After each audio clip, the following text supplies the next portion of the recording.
છો બધા? મજામાં છો ને? વેકેશન પડી ગયું છે અને બાળકોને હવે તો થોડી થોડી વારે ભૂખ લાગતી જ હોય છે. તો આપણે ખાખરા પાપડની ચૂરી, ખાખરા પાપડનો ભૂક્કો બનાવીશું. ખાખરા અને પાપડ તો આપણા ગુજરાતીઓને ત્યાં હોય જ છે. ખાખરા નહીં હોય ને તો તમે રોટલીને પણ કડક કરીને આ રીતે બનાવી દેજો. તમે કશે પ્રવાસે જવાના હોય ને તો પણ આ ટાઈટ કન્ટેનરમાં ભરીને ખાવા માટે લઈ જઈ શકો. એટલું જ ટેસ્ટી લાગે છે અને નાના બાળકો પણ આ બનાવી શકે તેવું છે. ચાલો આપણે બનાવીએ. પાપડને ગેસ પર શેકી લેવાના. કોઈ પણ પાપડ તમે લઈ શકો. પાપડ શેકાઈ ગયા છે.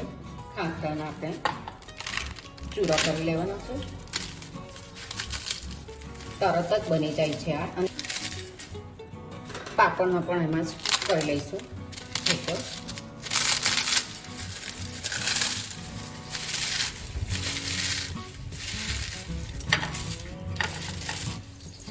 આ રીતના 1 ચમચી ઘી અને 1 ચમચી તેલ. તમે એકલો તેલ પણ લઈ શકો. 1 ચમચી જીરું, લીમડાના પાન,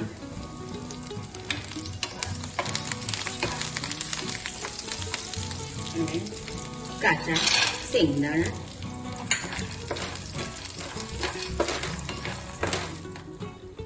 હિંગ અને હળદર પાવડર. 1 ચમચી તલ લીધા છે.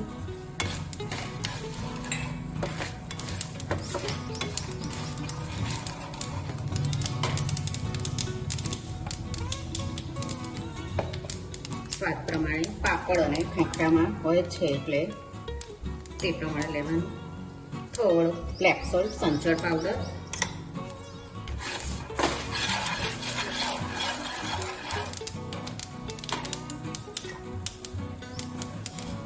એક ચમચી ખાંડ અને આજે આપણે ભૂક્કો કરેલો તે અંદર મિક્સ કરી દેવાનું.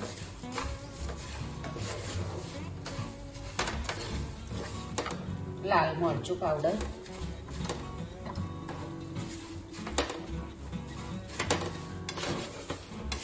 આ તમે કશે પ્રવાસે જવાના હો, કશે ટ્રાવેલમાં, તો પણ આ રીતે બનાવીને તમે લઈ જઈ શકો.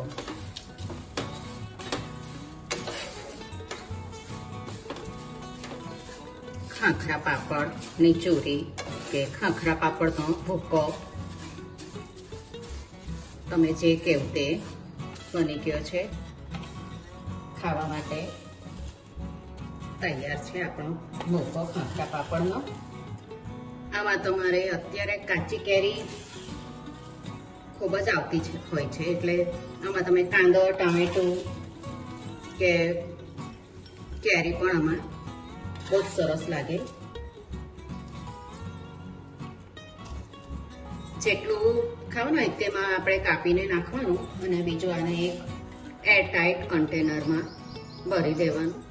ખાખરા પાપડનો ચૂરો, ભૂક્કો તમે જે કહો તે બનીને તૈયાર છે. નાના મોટા બધાને જ ભાવે એવું છે. તમે પણ આ વેકેશનમાં બાળકોને આ રીતે બનાવીને આપજો. બાળકોને ખૂબ જ ભાવશે. ચાલો આપણે પાછા મળીશું બીજી રેસીપી સાથે. આવજો.